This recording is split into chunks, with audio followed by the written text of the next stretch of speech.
초대 예루살렘 교회는 날마다 성장하는 교회였습니다. 사도들을 통해서 많은 표적과 기사가 일어났습니다. 병든 사람, 귀신 들린 사람들을 사도들에게 데려오면 모두 다 고침을 받았습니다. 또 성도들이 자신의 소유를 가난한 다른 성도들을 위해서 내어 주었습니다. 주님의 사랑으로 그렇게 서로 섬기고 서로의 필요를 채워 주었습니다. 그리고 함께 모여 하나님을 예배하고 은혜의 현장에 나오는 것을 사람들이 사모했습니다. 그 결과로 많은 남녀가 초대 예루살렘 교회에 더해지게 되었습니다. 여러분, 이 일들을 유심히 지켜보고 있었던 일단의 사람들이 있었습니다. 당시 유대 종교와 사회를 이끌어가는 대제사장과 사두개파 사람들이었습니다. 그들은 사도들과 초대 예루살렘 교회의 놀라운 성장을 보면서 그것을 시기하게 되었습니다. 교회에 많은 사람들이 모여드는 것을 싫어한 것입니다. 이에 사도들을 붙잡아서 옥에 가두게 됩니다. 그런데 그날 밤에 주의 사자가 그 옥문을 열어젖히고 사도들을 구출해 내셨습니다. 그리고 성전에 가서 생명의 복음을 전하라고 하셨습니다. 주의 사자는 대적에게 붙잡혀 옥에 갇혀있는 제자들을 건져내면서 빨리 피하여 도망가라 말하지 않고 사람들의 눈에 쉽게 띄는 성전에 가서 복음을 모든 백성에게 다 말하라고 하였습니다. 여러분, 왜 이렇게 한 것일까요? 사도들의 생명은 전혀 중요하지 않은 것일까요? 그렇지는 않을 것입니다. 그런데 왜 주의 사자는 무모한 것처럼 사도들을 또다시 위험 속으로 몰아넣는 것일까요?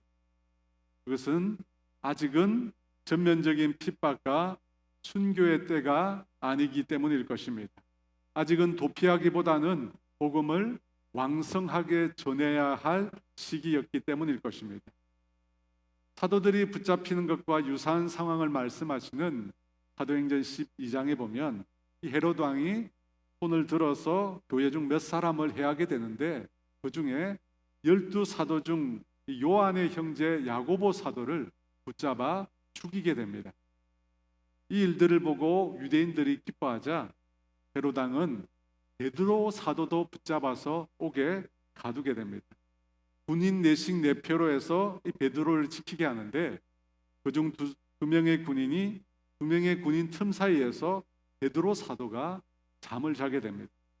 그리고 베드로를 죽이려고 했던 그 전날 밤 주의 사자가 밤중에 그 감옥에 찾아와서 베드로 사도를 구출해냅니다.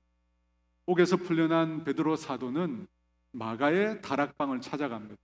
그곳에 모여있는 성도들에게 베드로 사도는 자신이 어떻게 해서 풀려나게 됐는지를 말하고 또 다른 제자들에게 지금 자신의 상황에 대해서 알려줄 것을 부탁합니다. 그리고 그 다음 베드로가 어떻게 했을까요? 성전에 나가서 다시 복음을 전했을까요? 그렇지 않습니다. 베드로는 다른 곳으로 떠나게 됩니다. 여러분, 이 두 사건은 아주 유사한 사건입니다. 사도들이 옥에서 동일하게 하나님의 사자에 의해서 건짐을 받았습니다. 그런데 그 이후의 행동은 완전히 달랐습니다. 한 번은 성전에 서서 생명의 복음을 모든 백성에게 전하게 되었습니다.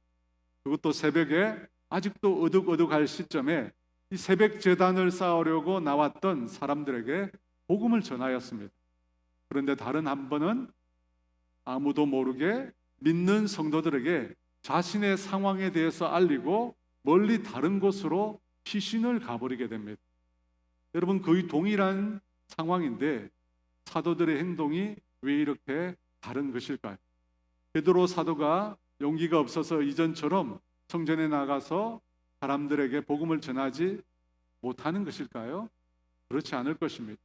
여러분, 이 두 사건은 유사한 상황이지만 하나님께서 각 사람에게 주신 말씀은 각각 달랐습니다. 사도행전 5장에서는 성전에 서서 생명의 복음을 모든 사람에게 전하라 구하셨지만 사도행전 12장에서는 그곳을 떠나야 할 것을 말씀하셨기 때문입니다. 여러분, 우리는 이것을 통해서 복음을 전하는데도 하나님께서 정해두신 때라고 하는 것이 있다는 사실을 배우게 됩니다. 거침없이 복음을 전할 때도 있습니다. 아직 본격적인 핍박과 순교의 시기가 오지 않았기에 성전에 서서 담대하게 복음을 전할 수가 있었습니다. 하지만 핍박의 시대가 오면 그때는 그것을 피해서 떠나야 할 때도 있다는 것입니다. 물론 여러분, 베드로 사도는 죽을 각오를 했을 것입니다. 두 병사 사이에 편하게 그가 잠들 수 있었던 것은 그의 생명을 온전히 주님께 맡겼기 때문입니다. 그리고 실제로 우리가 알듯이 그는 거꾸로 십자가에 매여 순교를 당했습니다. 하지만 적어도 사도행전 12장에서는 아직 그가 순교할 때가 아니었던 것입니다. 여러분, 우리가 익히 잘 아는 전도서 3장에 보면 범사에 기한이 있고 세상 모든 일에는 다 때가 있다고 말씀합니다. 전도서 3장 2절과 4절에 날 때가 있고 죽을 때가 있으며 심을 때가 있고 심은 것을 뽑을 때가 있으며 죽일 때가 있고 치료할 때가 있으며 벌 때가 있고 세울 때가 있으며 울 때가 있고 웃을 때가 있으며 슬퍼할 때가 있고 춤출 때가 있으며. 전도서를 기록한 지혜의 왕인 솔로몬이 볼 때 이 세상에는 하나님이 정해두신 그와 같은 때라고 하는 것이 있다는 것입니다. 그리고 그 때를 잘 분별하는 사람이 지혜로운 사람이라고 했습니다. 전도서 8장 5절에 보니까 지혜자의 마음은 때와 판단을 분별하나니라고 했습니다. 하나님이 정해두신 때를 분별하는 능력을 가지고 있다는 것입니다. 여러분, 예수님께서도 이 때에 대해서 참 많이 말씀하셨습니다. 가나의 혼인잔치에서 예수님의 모친 마리아가 포도주가 떨어졌을 때 그것에 대해서 예수님께 물었습니다. 그때 예수님께서 무엇이라고 대답했습니까? 내 때가 아직 이르지 아니했다고 말씀하셨습니다. 요한복음 4장 21절에서는 우물가의 여인에게 이 산에서도 말고 예루살렘에서도 말고 너희가 아버지께 예배할 때가 이를 것이라고 또한 말씀하셨습니다. 또 요한복음 7장 30절 8장 20절에 보면 이 유대인들이 예수님을 붙잡고자 할 때 그렇게 할 수 없었다고 말하면서 성경이 이렇게 기록하고 있습니다. 그들이 예수를 잡고자 하나 손을 대는 자가 없으니 이는 그의 때가 아직 이르지 아니하였음이라. 여러분, 반면에 겟세마네 동산에서 예수님께서 기도하실 때는 이렇게 말씀하셨습니다. 요한복음 17장 1절에 예수께서 이 말씀을 하시고 눈을 들어 하늘을 우러러 이르시되 아버지여 때가 이르렀사오니 아들을 영화롭게 하사 아들로 아버지를 영화롭게 하게 하옵소서. 여러분, 이 말씀들을 보면 예수님은 당신이 무엇을 해야 하고 또 무엇을 하지 말아야 하는지 그 때를 명확히 알고 있었음을 우리는 알 수가 있습니다. 주님은 바로 하나님의 때를 알고 그 때에 따라서 살아가셨던 것입니다. 사랑하는 여러분, 이 세상에는 분명 하나님의 때가 있는 것입니다. 우리는 그 때를 분별하고 그 때를 따라서 살아가야 하는 것입니다. 그것이 우리의 삶에 매우 중요한 요소입니다. 그런데 여러분, 우리가 반드시 분별해야 할 아주 귀중한 때가 하나 있습니다. 여러분, 그것은 바로 복음을 전하는 때입니다. 왜냐하면 이 생명의 복음, 죽은 영혼을 살려내고 구원하는 이 생명의 복음은 언제나 전할 수 있는 것이 아니기 때문입니다. 왜 주님의 사자가 사도들에게 성전에 서서 생명의 복음을 전하라고 하셨을까요? 그리고 사도들은 그 말을 듣고 어떻게 왜 새벽에 나가서 그 복음을 전했을까요?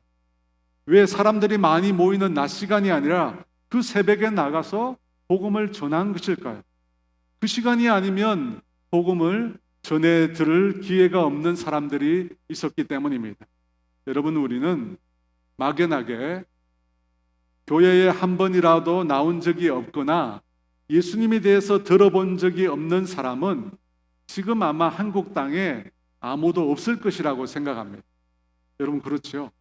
한국에 이렇게 교회가 많고 이렇게 기독교 방송이 많은데 교회나 예수님에 대해서 모든 사람이 다 들어봤을 것이라고 우리는 막연하게 생각합니다.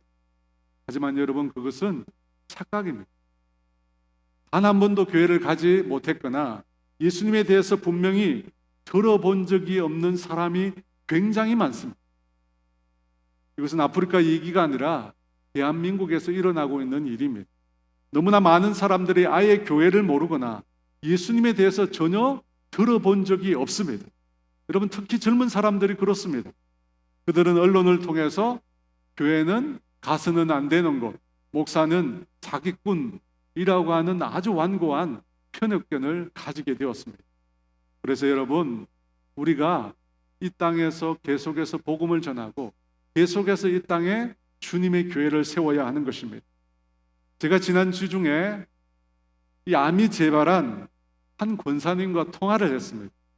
오랫동안 알고 지내신 분인데 5년 전에 발병한 암이 다시 재발을 했다는 것입니다.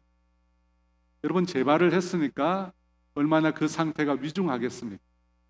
제가 전화를 한 그 전날 항암 치료를 받았다고 합니다. 근데 제가 통화를 하는데 목소리가 너무 밝은 거예요. 그런데 말로는, 목소리는 너무 밝은데 말로는 이제는 주님께로 가고 싶다는 겁니다. 치료를 받고 병원을 드나드는 것이 너무 힘들어서 이제는 주님께로 가고 싶다는 것입니다. 그러면서 하는 말이, 5년 동안 하나님께서 살려주셨는데 아무 일도 안 하니까 하나님께서 다시 재발하게 하신 것 같다라고 말을 하는 겁니다. 여러분, 무슨 말입니까? 제가 그 얘기를 듣고 무슨 소리를 하느냐, 그렇지 않다라고 하면서 전화상으로 그분을 위해서 기도를 해드렸습니다. 그런데 기도 중에 제가 이런 말을 하는 겁니다. 하나님, 우리 사랑하는 권사님 주위에 권사님에게 맡겨주신 영혼이 있다면 주님, 모두 다 구원을 얻게 해 주십시오. 여러분, 제가 그렇게 기도를 한 겁니다. 왜 제가 그런 마음으로 기도를 했는지 잘 모릅니다. 그 순간에 그런 마음으로 기도해야겠다는 생각이 제 마음에 들었습니다. 여러분, 복음을 전하는 것도, 복음을 전해 듣는 것도 이 세상을 떠나면 우리가 할 수 없는 일입니다. 이 세상에만 있을 때만 우리가 할 수 있는 일입니다. 그러므로 여러분, 세상에 사는 동안 우리가 이 일을 반드시 해야 합니다. 요한복음 12장 36절에 이렇게 말합니다. 우리 같이 읽습니다. 너에게 아직 빛이 있을 동안에 빛을 믿으라. 그리하면 빛의 아들이 되리라. 예수께서 이 말씀을 하시고 그들을 떠나가사 숨으시니라.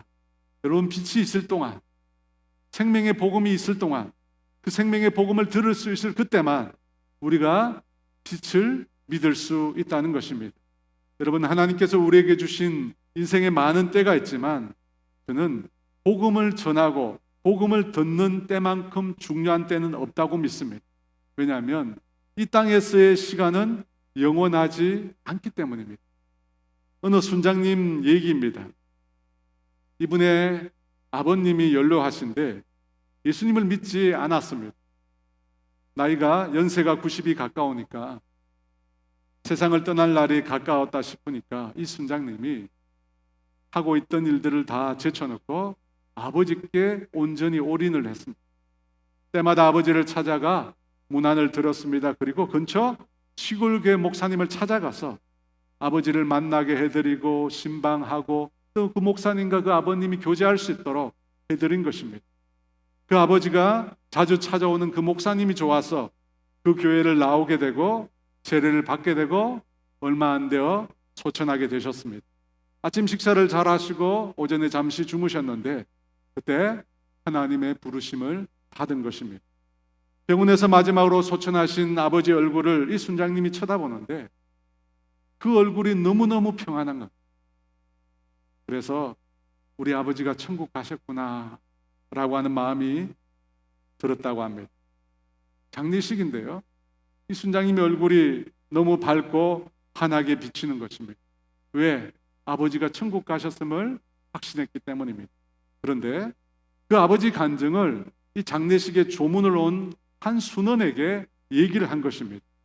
그 순장님 아버지가 너무나 평안한 모습으로 소천했다 라고 하는 말을 듣고 그날 큰 도전을 받은 것입니다. 왜냐하면 자신에게도 연로한 시아버님이 계셨거든요. 근데 그 시아버님이 예수님을 믿지 않고 있었던 겁니다. 교회를 가시자고 말씀을 드려야 하는데 이 며느리니까 쭈삣쭈삣 말을 못하고 머뭇거리고 있었던 겁니다. 그런데 그날 그 간증을 듣고 우리 아버님이 지옥 가시면 안 되겠다, 평안히 천국에 가셔야겠다, 그 마음이 너무나 강렬히 들어서 만사를 다 제쳐놓고 당장 그 아버님 댁을 찾아간 것입니다. 그리고 아버님에게 춘장님 아버님의 장례식에 있었던 이야기를 그 아버님에게 한 것입니다. 춘장님 아버님이 너무너무 평안하게 소천을 하셨다는 것입니다. 그리고 눈물로 아버님께 천국에 가셔야 한다고, 함께 교회에 나가자고 복음을 전한 것입니다. 여러분, 어떻게 되었을까요? 그 아버님이 그 며느리 이야기를 듣고 그 다음날 바로 교회에 출석하고 등록하셨습니다. 사랑하는 여러분, 오늘 이 말씀을 주님의 말씀으로 받으시기 바랍니다. 여러분, 복음을 전할 수 있는 때가 영원하지 않습니다. 복음을 들을 수 있는 때도 영원하지 않습니다. 우리에게 주어진 이 생명의 복음을 우리가 전해야 합니다. 우리가 이 복음 전하는 일에 순종해야 합니다. 여러분, 순종하면 하나님의 역사를 보게 될 것입니다.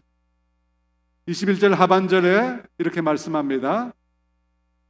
대제사장과 그와 함께 있는 사람들이 와서 공회와 이스라엘 족속의 원로들을 다 모으고 사람을 옥에 보내어 사도들을 잡아오라 하니, 사도들이 천사의 손에 이끌려 옥에서 구출되어 성전에 나가 복음을 전하고 있던 그 시간에 대제사장과 사도 개인들은 공의회로, 사내들인 공의회로 모였습니다.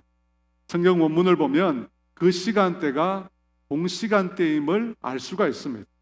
사도들이 옥에서 나와서 성전에서 복음을 전하려고 있는 그 순간에 대제사장과 사도개인들이 공의로 모였고 옥에 갇혀 있는 사도들을 끌어오라고 말을 합니다. 22, 23절입니다. 고아들이 가서 옥에서 사도들을 보지 못하고 돌아와 이르되 우리가 보니 옥은 든든하게 잠기고 지키는 사람들이 문에 서 있으되 문을 열고 본즉 그 안에는 한 사람도 없되이다 하니, 옥에 간 성전 경비대들은 옥에 있어야 할 사도들을 보지 못했습니다. 분명히 옥은 든든히 잠겨 있고 지키는 사람들은 그 문 앞을 굳건히 지키고 있었으나 정작 그 안에 있어야 할 사도들은 없었다는 것입니다. 그야말로 초자연적인 역사가 일어난 것입니다. 분명히 감옥을 지키고 있었는데 그곳에 있어야 할 제자들이 사라져버린 것입니다. 여러분, 대제사장들과 사도계파 사람들은 제자들을 옥에 가두어 둘 수 있다고 생각한 것입니다. 마치 예수님을 무덤 속에 가둘 수 있다고 생각한 것처럼, 죽음이 예수님을 꼼짝 못하게 할 수 있다고 믿었던 것처럼 제자들도 가둘 수 있다고 생각했습니다. 그런데 아니었습니다. 여러분, 하나님께서 허락하시지 않으면 아무것도 할 수 없는 것이 우리 인간입니다. 여러분, 우리가 우리의 삶에서 이기고 지는 것조차 사람의 능력에 완전히 달려있지 않습니다.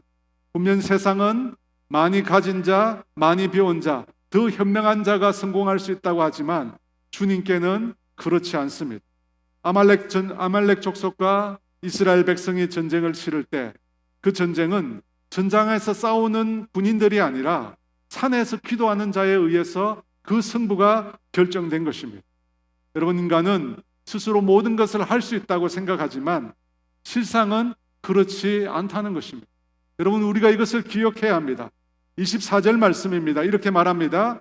성전 맡은 자와 제사장들이 이 말을 듣고 의혹하여 이 일이 어찌 될까 하더니, 이 일이 어찌 될까? 이 일이 어찌 될까? 이 말은 너무나 당황스러운 상황에서 뱉은 말입니다. 자신들의 머리로, 이성으로, 경험으로 이해할 수 없는, 예상할 수 없는 일이 일어났다는 것입니다. 제자들이 감옥에 없다는 이 초자연적인 역사 앞에 어찌 될 것인가 아무것도 예견할 수 없다고 당황해하는 것입니다. 여러분, 그러면 어떻게 해야 합니까? 내가 이해할 수 없는 일들이 일어나면 어떻게 해야 합니까? 여러분, 신앙인들은 내가 이해할 수 없는 일들이 일어났을 때 겸손하게 우리 자신을 돌아봐야 합니다. 왜 이런 일들이 일어났는가? 우리 자신을 돌아보고 겸손하게 하나님 앞에 나아가야 하는 것이 신앙인의 모습입니다. 하지만 대제사장이라고 말하고 유대인의 종교 지도자라고 말하는 그들은 전혀 그렇게 행동하지 않았습니다. 사랑하는 여러분, 이들의 당황스러운 모습을 보면서 저는 코로나로 2년을 보낸 우리의 상황이 이와 동일하다는 느낌을 갖게 됩니다. 여러분, 코로나가 어찌 되겠습니까? 백신을 맞으면 70%가 넘는 사람이 백신을 맞으면 일상이 회복될 줄 알았습니다. 여러분, 그렇지 못합니다. 6개월의 효력이 지속될 것이라고 믿었던 백신은 효력이 4개월에 불과합니다. 이제 3차 접종을 해야 한다고 합니다. 그런데 오늘 아침에 보니까 3차 접종을 받은 사람이 또다시 코로나에 확진이 되었습니다. 오미크론 바이러스가 발현했다고, 현재 우세종인 델타보다 4배 이상 전파력이 강하다고 합니다. 급속도로 죽는 사람이 늘어나고 있습니다. 하루에 80명이 죽었습니다. 중증 환자가 늘어나고 일일 환자 수는 7,000명이 넘는다고 합니다. 여러분, 이 코로나 앞에 우리는 어찌해야 하겠습니까? 여러분, 하나님이 행하시는 일 앞에 우리 인간은 너무나 무력한 존재에 불과합니다. 여러분, 우리는 아무것도 사실은 예견할 수 없는 존재입니다. 제자들이 옥에 없다는 사실 앞에, 그 초자연적인 역사 앞에 이 일이 어찌 될 것인가 당황했던 사람들처럼 오늘 우리도 일어나고 있는 이 일 앞에 어찌 될지 몰라서 우리 모두가 당황해하고 있습니다. 불안해하고 있습니다. 염려하고 걱정하고 있습니다. 여러분, 이 상황 앞에서 크리스찬들은 어떻게 해야 합니까? 예수 믿는 우리는 어떻게 행동해야 하는 것입니까? 저는 우리 모두가 겸손히 하나님 앞에 나아가야 할 때라고 믿습니다. 여러분, 우리 힘으로, 우리 능력으로 모든 것을 다 할 수 있다고 생각했는데 실제는 전혀 아니었던 것입니다. 여러분, 우리가 그것을 인정해야 합니다. 그리고 다시 우리가 아무것도 할 수 없는 연약한 존재였다는 사실을 고백하며 하나님 앞에 엎드려야 할 때라고 저는 믿습니다. 여러분, 믿는 성도들이 주님 앞에 엎드려야 합니다. 여러분, 우리가 불안해하고 염려하고 걱정만 할 것이 아니라 지금은 우리가 기도해야 될 때라고 믿습니다. 열왕기상 8장 37절에서 39절에 이렇게 말씀합니다.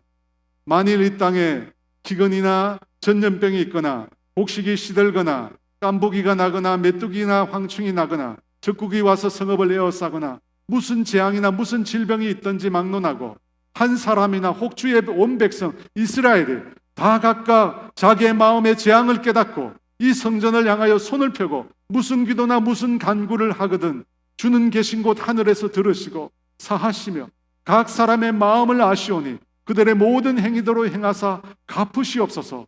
주만 홀로 사람의 마음을 아심이니이다. 여러분, 분명히 말씀하고 계십니다. 주의 백성이 그 마음에 이 재앙을 깨닫고 주를 향해 손을 펴고 기도하면 하나님께서 응답하신다는 것입니다. 여러분, 어찌 될까? 아무것도 예견할 수 없는 이 불안한 상황 가운데 여러분, 우리가 해야 할 일이 무엇입니까? 손을 들고 기도하는 것입니다. 여러분, 기도해야 하는 것입니다. 그 기도를 통해서 하나님이 우리 가운데 일하심을 경험하고 맛보게 되는 우리 모두가 되기를 주의 이름으로 축원합니다. 25절과 26절 말씀입니다. 사람이 와서 알리되 보소서 옥에 가두었던 사람들이 성전에 서서 백성을 가르치더이다 하니 성전 맡은 자가 부하들과 같이 가서 그들을 잡아왔으나 강제로 못하면 백성들이 돌로 칠까 두려워함이더라. 사도들이 성전에서 백성들을 가르친다는 말을 듣고 성전 맡은 자가 그 부하들과 함께 와서 사도들을 잡아왔다고 합니다. 이 원문의 뜻을 보면 잡아왔다는 뜻보다는 인도했다는 뜻입니다. 왜냐하면 백성들이 돌로 그들을 칠까 두려워했기 때문입니다. 예수를 믿는 제자들과 성도들이 돌을 들어서 그들을 칠리는 만무합니다.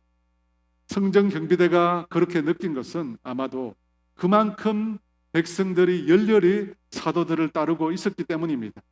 사도들의 복음을 듣고 그들로부터 치유를 경험한 사람들이 전적으로 사도들을 따랐기 때문입니다. 그렇게 잡아온 사도들을 예루살렘 공의회는 다시 한번 법정에다가 그들을 세우게 됩니다. 28절 말씀입니다. 이르되 우리가 이 이름으로 사람을 가르치지 말라고 엄금하였으되 너희가 너희 가르침을 예루살렘에 가득하게 하니 이 사람의 피를 우리에게 돌리고자 함이로다. 이전 베드로와 요한이 붙잡혔을 때 대제사장과 유다 종교 지도자들은 그들에게 분명히 예수님의 이름으로 말하지도 말고 가르치지도 말라고 아주 강하게 위협을 했습니다. 그런데 제자들이 그 명령을 어겼다는 것입니다. 그리고 그 말을 하면서 예수님의 이름으로 가르치지 말라라고 말하는 것이 아니라 이 이름으로 가르치지 말라고 말을 했다는 것입니다.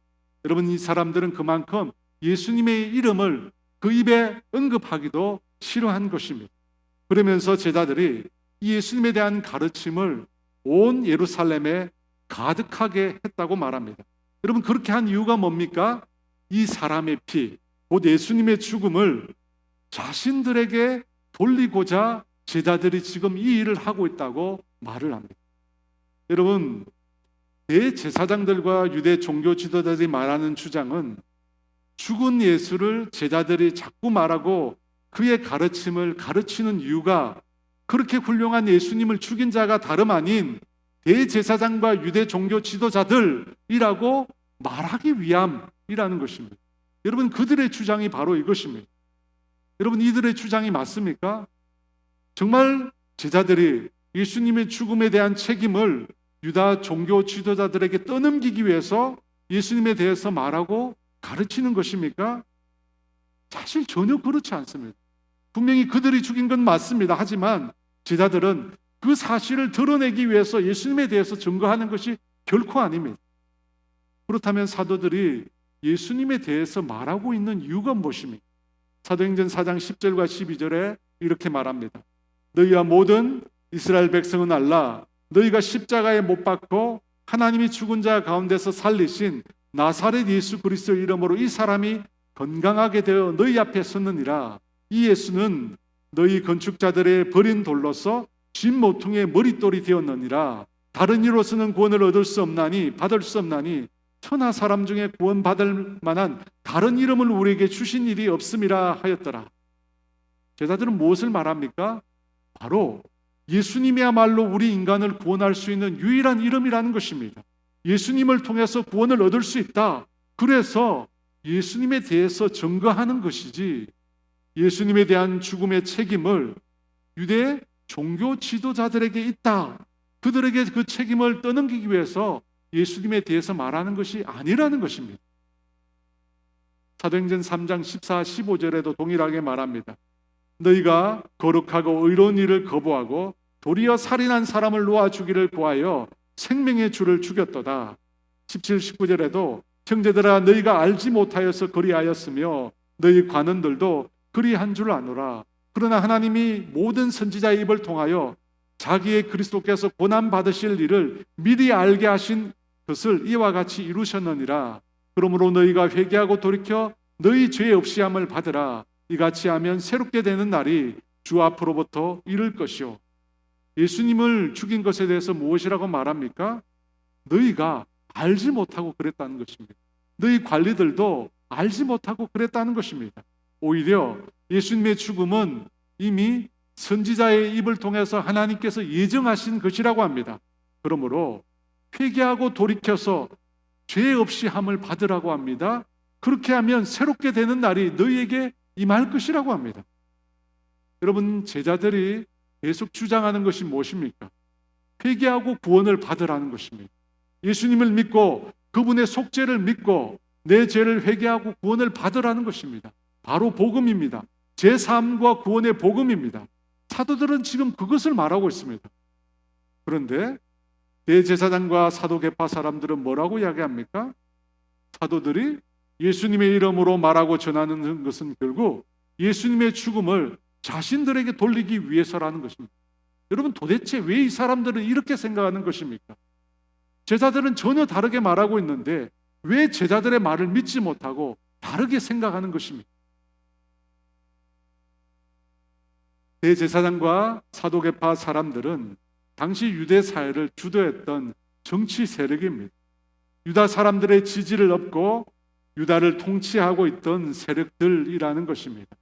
그들은 말로는 신앙인이라고 말하지만 사실 신앙은 껍데기고 본질은 정치 집단이었습니다. 여러분, 정치를 하는 사람들의 제일 큰 관심은 뭡니까? 바로 표를 얻는 것입니다. 사람들의 표를 얻는 것이라면 무슨 짓이든지 다 하는 사람들이 정치인입니다. 예나 지금이나 그것은 마찬가지입니다. 그런데 제자들이 예수님을 전함으로 많은 백성들이 그 제자들을 따르게 된 것입니다. 그것을 보면서 대제사장과 유대 종교 지도자들은 자신들이 가지고 있던 이 정치적인 입지, 정치적인 기득권을 혹시 잃어버리지 않을까 두려웠던 것입니다. 제자들이 구원 없는 복음을 전하는데 그들은 복음이 아니라 예수님을 전하는 이유가 유다의 모든 권한을 장악하고 자신들을 몰아내기 위해서 하는 것이라고 생각했다는 것입니다. 28절 말씀 다시 봅니다. 이르되 우리가 이 이름으로 사람을 가르치지 말라고 엄금하였으되 너희가 너희 가르침을 예루살렘에 가득하게 하니 이 사람의 피를 우리에게 돌리고자 함이로다. 여러분, 제자들을 자신들의 기득권에 도전하는 그런 집단으로 밖에 보지 않았던 것입니다. 왜 그랬을까요? 왜 이 사람들이 이렇게 생각한 것일까요? 그들이 오직 권력에만 눈이 멀었기 때문입니다. 오직 자신들이 가지고 있는 이 기득권을 지키는 데만 그들 모두가 혈안이 되어 있었기 때문입니다. 그래서 생명의 복음을 아무리 전해도, 예수 믿고 구원 얻으라고 아무리 전해도 그것에 대해서 눈을 감고 그것에 대한 귀를 막고 전혀 듣지도 깨닫지도 못했던 것입니다. 여러분, 초대 예루살렘 교회 당시 종교 지도자들은 권력에 눈이 멀었던 것입니다. 자신들이 가지고 있던 이 권력을 지키는 데만 혈안이 되어 있었던 것입니다. 그래서 그것에 조금이라도 방해가 되는 사람들은 가차없이 핍박하고 없애버리려고 한 것입니다. 그래서 예수님도 죽여버린 것입니다. 온 이스라엘 백성들이 예수님을 따르니까 그것을 시기해서 예수님을 저주받은 십자가에 못 박아 죽인 것입니다. 그들의 말을 듣고 베드로와 사도들이 이렇게 대답합니다. 29절 말씀입니다. 우리 다 같이 읽습니다. 베드로와 사도들이 대답하여 이르되 사람보다 하나님께 순종하는 것이 마땅하니라. 대제사장의 위협과 생명을 위협하는 그들의 추궁에 대해서 베드로와 사도들은 사람의 말보다 하나님께 순종하는 것이 마땅하다고 대답을 합니다. 곧 대제사장이 말한 예수님의 이름으로 말하지도 가르치지도 말라는 말보다 복음을 전하라는 하나님의 말씀에 순종하는 것이 우선이라는 것입니다. 여러분, 사람의 말과 하나님의 말씀이 대치될 때, 반대가 될 때, 여러분, 우리는 어느 편을 따라야 할까요? 신앙인으로서 우리는 하나님의 말씀을 먼저 따라야 할 것입니다. 하지만 현실에서 사람의 말을 거부하기가 매우 어렵습니다. 저도 고3 때 우리 학교 담임 선생님이 일요일에 학교에 나와서 자율학습을 하라고 했습니다. 그분이 예수님을 안 믿었거든요. 주일날 교회를 안 가니까 학교에 나와서 학생들에게 공부를 하라고 했습니다. 그러면서 학교에 못 나오는 사람은 손을 들으라고 했습니다. 그래서 제가 손을 들었죠. 뒤를 보니까 저밖에 없는 것 같았습니다. 왜냐하면 저희 담임이 굉장히 무서웠거든요. 저한테 묻습니다. 왜 일요일 날 학교에 못 나오느냐고 물었습니다. 제가 교회 가야 된다고 했습니다. 그러니까 교회는 대학 가서 가라는 겁니다. 저는 그래서 대답했습니다. 주일은 예배하는 날이지 주일은 공부하는 날이 아닙니다. 솔직히 그때 여러분 힘들었습니다. 학교 담임선생님 말을 거절하는 것도 쉽지는 않았습니다. 더구나 여러분 그것보다 권력이 크고 나의 목숨을 좌지우지할 수 있는 사람들이 나에게 명령을 하게 된다면 여러분 그것을 거절하기는 더욱더 어려울 것입니다. 하나님은 사울왕에게 아말렉을 진멸하라고 하셨습니다. 이스라엘 백성이 애굽에서 나올 때 아말렉 족속이 뒤에 처진 약한 자들과 병든 자들과 어린아이를 그들이 공격했기 때문입니다. 하지만 사울왕은 하나님의 말씀을 어기고 아말렉 왕 아각과 그와 그의 양과 소 중에서 좋은 것과 기름진 것을 멸하지 않고 남기게 됩니다. 전장에서 돌아오는 사울을 맞이하는 사무엘 선지자가 사울이 행한 것을 책망했습니다. 그때 사울 왕이 무엇이라고 대답했습니까? 사무엘상 15장 24절에 사울이 사무엘에게 이르되 내가 범죄하였나이다. 내가 여호와의 명령과 당신의 말씀을 어긴 것은 내가 백성을 두려워하여 그들의 말을 청종하였음이니이다. 사울 왕은 백성을 두려워해서 그들의 말을 청종했다고 합니다. 왜 백성의 말을 두려워했을까요? 백성들의 지지를 얻고 그것을 유지하는 것이 왕권을 지켜가는 것이라고 믿었기 때문입니다. 여러분 이 세상은 이 생각은 예수를 믿지 않는 사람들에게는 맞는 말일 수 있습니다. 통치자가 어떻게 그 백성을 이기겠습니까? 하지만 신앙인들은 백성이 아니라 하나님의 말씀을 따라야 합니다. 왜 그렇습니까? 왕으로 세우신 분도 하나님이시고 왕에서 패할 분도 하나님이시기 때문입니다. 대제사장과 사도계파 사람들이 예수님을 모함하여 죽인 이유가 무엇입니까? 온 세상 사람들이 예수님을 따랐기 때문입니다. 지금 왜 제자들을 또다시 핍박합니까? 온 예루살렘에 있는 사람들이 제자들을 따르기 때문입니다. 여러분, 사람을 의지하는 자, 사람을 두려워하는 자는 결국 그릇된 길로 간다고 성경은 말씀합니다. 잠언 29장 25절에 이렇게 말합니다. 사람을 두려워하면 올무에 걸리거니와 여호와를 의지하는 자는 안전하리라. 여러분 제자들은 대제사장들과 유대 종교 지도자들을 전혀 두려워하지 않았습니다. 만약 그들을 두려워했다면 새벽에 성전에 나가서 생명의 복음을 전하지는 않았을 것입니다. 그들은 인간의 위협보다 하나님께 순종하는 길을 선택했습니다. 그러므로 그 길과 죽어가는 영혼들에게 생명의 복음을 전할 수 있었던 것입니다. 사랑하는 여러분, 만약 제자들이 사람에게 순종했다면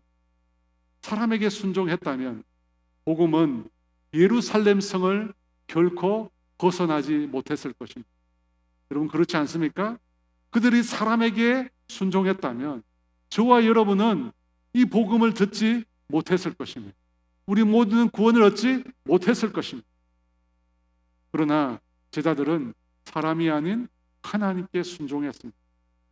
저와 여러분에게 복음을 전한 그 사람도 사람이 아닌 하나님께 순종했기에 우리가 복음을 전해 들을 수 있었던 것입니다. 그러므로 사랑하는 여러분, 우리는 사람이 아닌 하나님을 두려워해야 합니다. 하나님을 경외해야 합니다. 그분을 더 사랑하고 그분을 더 존중해야 합니다. 여러분 그것이 바로 무엇입니까? 하나님의 말씀에 순종하는 것입니다. 여러분 그 신앙에 생명력이 있습니다. 여러분 그 신앙에 능력이 있습니다. 온갖 유혹과 온갖 협박에도 굴하지 않는 그 신앙, 여러분 그 신앙에 생명력이 있어요. 아무리 나를 핍박하고 아무리 나를 괴롭혀도 내가 예수를 믿고 복음을 전하겠다라고 하는 것을 굴하지 않는 신앙, 여러분 그 신앙에 능력이 있어요. 느부갓네살 왕이 세운 금신상에 다니엘의 세 친구는 절하지 않았습니다. 그들은 맹렬히 타는 그 불꽃보다 하나님을 더 경외했기 때문입니다. 하나님을 더 사랑하고 그분을 더 존중했기 때문입니다. 그럴 때 하나님께서 그 손을 펼쳐서 그들을 구원해 내신 것입니다. 1517년 10월 30일은 독일의 수도사 출신이었던 마르틴 루트가 비텐베르크 성당에 95개조 교황청의 면죄부 반박문을 걸었던 날입니다. 여러분 그날을 시초로 종교개혁이 시작이 되었습니다. 루터의 전기를 기록한 저자는 루터의 전기를 기록하면서 그 책의 제목의 이름을 Here I Stand라고 지었습니다. 제가 여기에 있습니다 라고 하는 제목으로 그 전개의 제목을 정했습니다. 여러분, 그 제목은 이사야 6장에서 나온 것입니다. 왜 루터의 전기를 그렇게 정했을까요? 그 전기의 제목을 왜 그렇게 Here I Stand라고 정했을까요? 루터가 이단으로 정죄를 받았던 종교 회의장에서 있었던 일입니다. 모든 사람들이, 그곳에 참여한 수없이 많은 사람들이 루터를 향하여 손가락질하며 그를 이단이라고 비난하고 정죄했습니다. 오늘 제자들이 맞은 똑같은 상황에 루터가 놓이게 된 것입니다. 그런데 한순간 그 현장에서 그들의 비난의 소리를 듣고 있던 루터가 갑자기 벌벌 떨게 됩니다.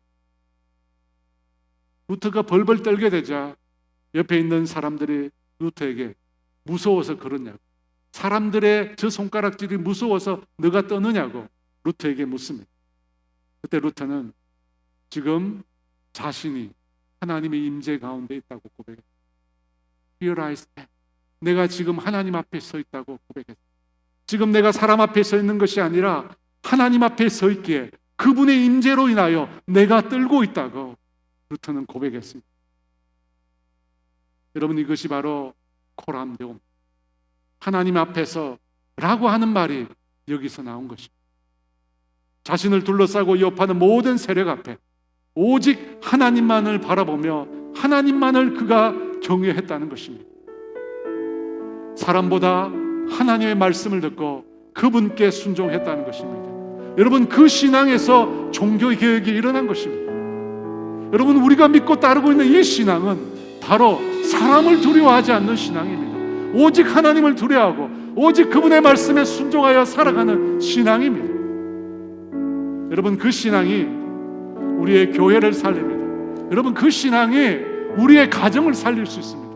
여러분, 바로 그 신앙이 교회를 살리는 것입니다. 사랑하는 여러분, 하나님만을 두려워하십시오.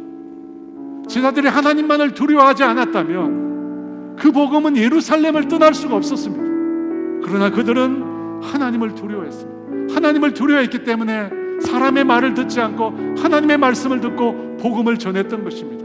그들이 복음을 전했기에 오늘 저와 여러분이 이렇게 예수를 믿게 된 것입니다. 그러므로 사랑하는 여러분, 사람을 두려워하지 마십시오. 사람을 두려워하는 자는 올무에 빠지게 됩니다. 담대하게 사람을 두려워하지 말고 이 생명의 복음을 여러분 전하십시오. 우리가 이 복음을 전할 수 있는 시간은 영원하지 않습니다. 여러분, 영원하지 않습니다. 언제 어디서 사람들이 죽어나갈지 모릅니다. 여러분, 기회를 놓치지 마시고 생명의 복음을 전하십시오. 여러분이 사람을 두려워하고 생명의 복음을 전하는 그 순간 하나님의 능력의 손이 여러분에게 나타나게 될 것입니다. 죽어가는 영혼들이 살아나는 놀라운 역사가 여러분의 삶 가운데 나타나게 될 것입니다. 그런 저와 여러분 되시기를 주의 이름으로 축원합니다. 아멘. 우리 함께 찬양합니다. 나의 영혼이 잠잠히 하나님만 바라니요. 나의 구원이 그에게서 나는도다.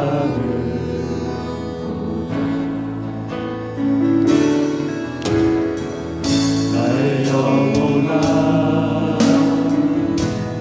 잠잠히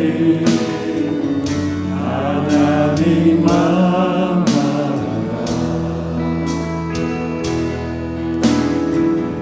나의 소망이 저에게서 나는도다. 주만이 나의 반석, 나의 구원이시니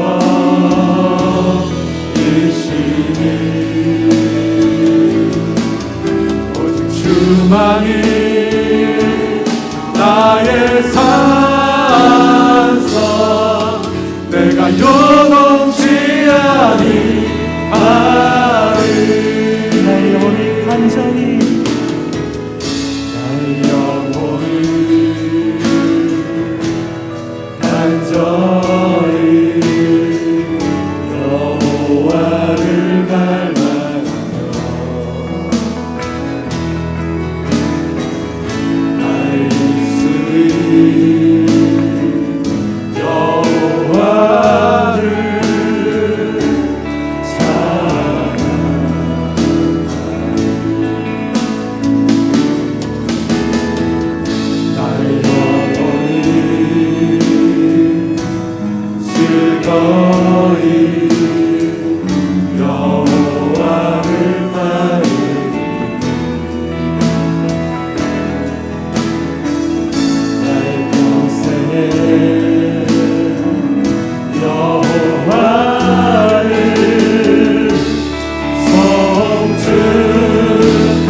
요동치나니 나의 구원 나의 영광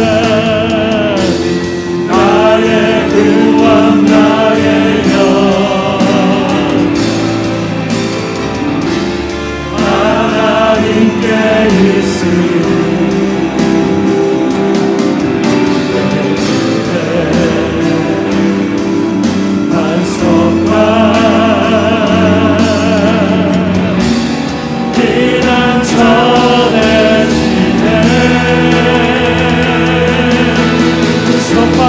오직 주만이 나의 완성 나의 구원이시니 주만이 나의 산성 내가 요동치 아니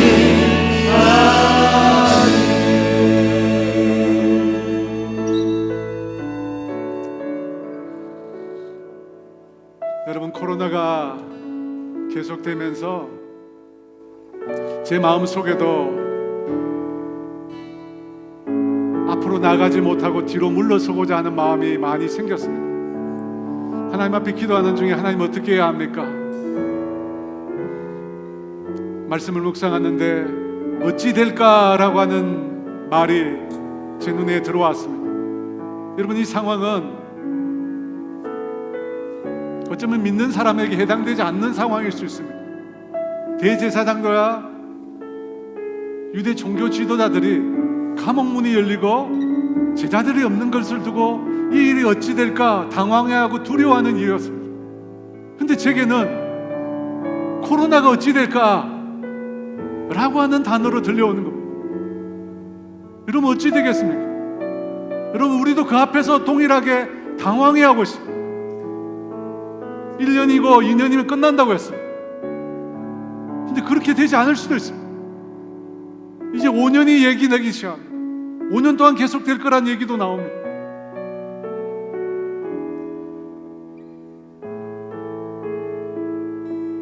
여러분, 당황스러운 상황입니다. 여러분, 이 때를 사는데 어떻게 살아야 합니까? 우리가 생각한 대로 세상은 사라지지 않습니다. 여러분, 우리 손에 이 세상을 움직일 힘이 없습니다. 여러분, 하나님이 행하시는 일은 때가 있다고 합니다. 불확실한 것, 여러분, 제쳐두고 분명하고 확실한 것을 붙잡읍시다. 무엇입니까? 생명의 복음입니다. 지금 우리가 해야 될 일은 사실은 코로나를 두려워할 것이 아니라 이 상황 가운데 죽어가는 영혼들을 두려워해요. 이 상황 가운데 예수의 복음 없이 죽어갈 영혼들을 우리가 생각해야 합니다. 코로나보다 더 무서운 것은 예수 믿지 않고 죽는 그것입니다. 여러분, 그렇지 않습니까? 코로나보다 더 두려운 것은 예수를 믿지 않고 죽는 그것입니다. 우리가 그것을 위해서 기도해야 됩니다. 지금은 복음을 전해야 될 때입니다. 지금은 우리가 물러설 때가 아니라 예수를 믿지 않고 죽어가는 영혼들을 위하여 복음을 전해야 될 때입니다. 여러분, 사람을 두려워하겠습니까? 여러분, 형제들이 여러분에게 이야기하는 걸 두려워하겠습니까? 여러분, 부모님들이 여러분이 말하는 것을 두려워하겠습니까? 그 영혼이 죽는데요. 그 영혼이 죽어가는데 예수를 말하는 것을 두려워하겠습니까? 여러분의 남편이 두렵습니까? 그가 죽어가는데 우리는 하나님을 두려워해야 합니다. 그분의 말씀에 순종해야 합니다. 지금 우리가 해야 될 일은 코로나를 두려워하는 것이 아니라 복음 없이 죽어가는 사람들을 두려워해야 합니다. 그리고 오늘 예수의 복음을 그들에게 전해야 합니다. 죽음은 전해야 합니다. 여러분, 그것을 위해서 우리가 기도합시다. 하나님, 내가 사람에게 복종하는 것이 아니라 하나님께 복종하게 해주세요. 주님이 이때가 복음을 전해야 될 줄 믿습니다. 지금 이때가 예수를 전해야 될 때인 줄 믿습니다.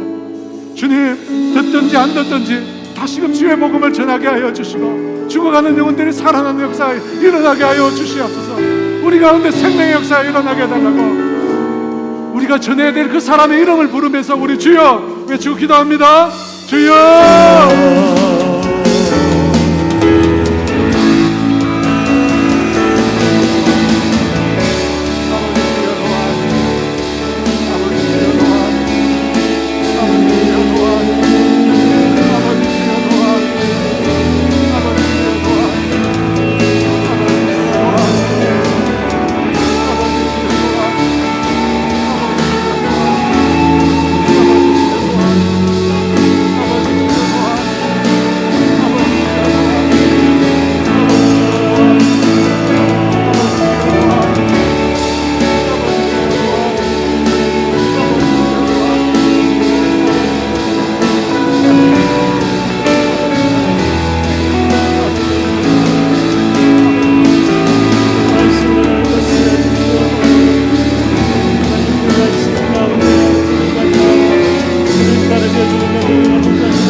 하나님 아버지,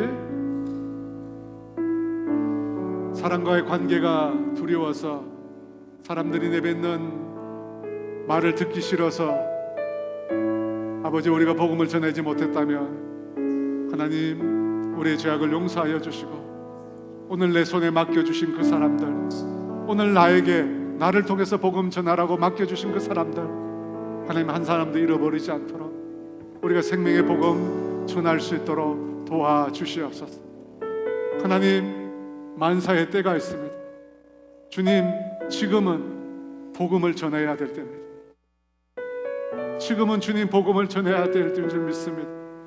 새벽에 성전에 나가서 복음을 전했던 것처럼 하나님 우리도 아버지 때를 얻든지 못 얻든지 주의 생명의 복음 전해서 내게 맡겨준 영혼들 아버지 우리가 다 추수하는 주의 추수꾼 다 될 수 있도록 은혜를 더하여 주시옵소서.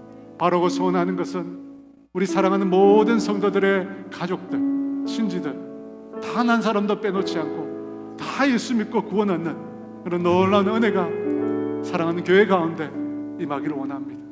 지금은 우리 주 예수 그리스도의 은혜와 하나님의 다함이 없는 사랑하심과 성령의 교통하심과 인도하심과 위로하심, 주의 복음 증거하기로 다짐하는 사랑하는 성도들 위해 이제로부터 영원토록 함께 하시기를 간절히 축원하옵나이다.